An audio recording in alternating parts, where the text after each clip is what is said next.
सोचिए, बाल आयोग के राष्ट्रीय अध्यक्ष यहां पर जांच करने के लिए आए, उनको केंद्रीय मंत्री का दर्जा था।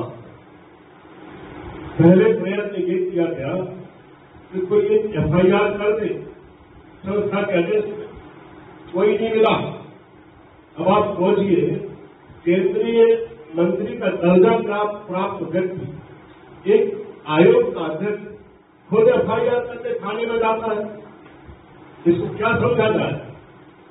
और एक संस्था को नष्ट करने के बाद, इतने बड़े अमानवीय कृत्य करने के बाद उनको पुरस्कार के रूप में मानव अधिकार का सदस्य बनाया जाता है। मैं ये मांग करता हूं सरकार से कि इसकी जुडिशियल इंक्वायरी की जाए। जो कुछ भी कानून को साथ में किया है उसकी जुडिशियल इंक्वायरी की जाए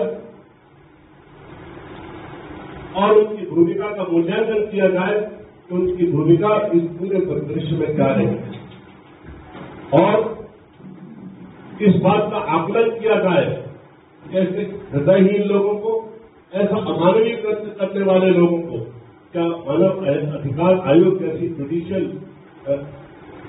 संस्था में उनको सुधारण।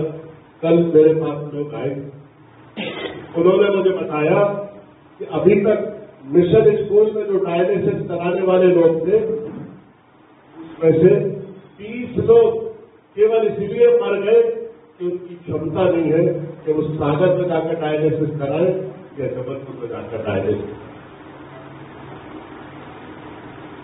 कि जो लोग मर गए इनका हत्यारा कौन?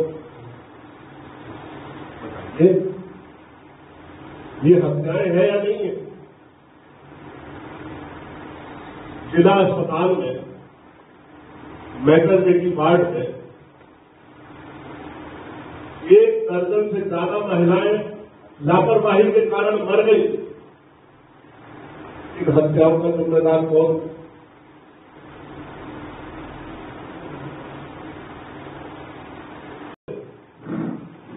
दमोह जिला किस तरह के विचारों से, किस तरह की राजनीतिक संस्कृति से गुजर रहा है, ये आप स्वयं इसके साक्षी हैं।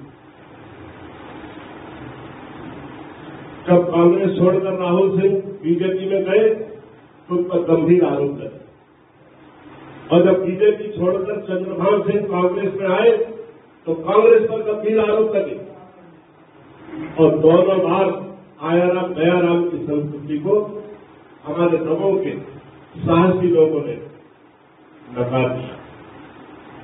लेकिन दुर्भाग्य से एक छोटी जगह से उनको विरक्त किया और बड़ी जगह पर फिर बिठा दिया, गलती दोहरा दी। और 10 साल प्रहलाद पटेल यहां से लोकसभा के सदस्य रहे, दमोह जिले में एक कहावत चलती थी कि अब भैया बहुत दिन से बेइज्जती नहीं हुई। तो बगल वाला बोला, भैया तो क्या करें? कहा, भैया प्रहलाद पटेल के घर सर्वया बेइज्जती करा दी, बहुत दिनों से बेइज्जती की थी।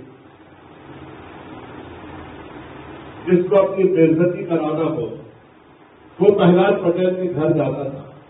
ऐसा बदमिजाज नेता, इतना फाउल माउथ नेता, इतना अहंकारी नेता, जो कीड़ा मकोड़ा की तरह दमोह की जनता को देखता था, और दमोह की जनता ने 10 साल तक उस आदमी को यहाँ के लोकसभा का सदस्य बनाकर रखा। कहाँ गई यहाँ के लोगों की दमोह की ताकत? कहाँ गया वो पुरुषवाद? और कहाँ गया वो अभिव्यक्ति की आजादी का जज्बा जो नल और नील राजा के जमाने से एक समृद्ध विरासत के रूप में दमोह की जनता को मिला था? मैं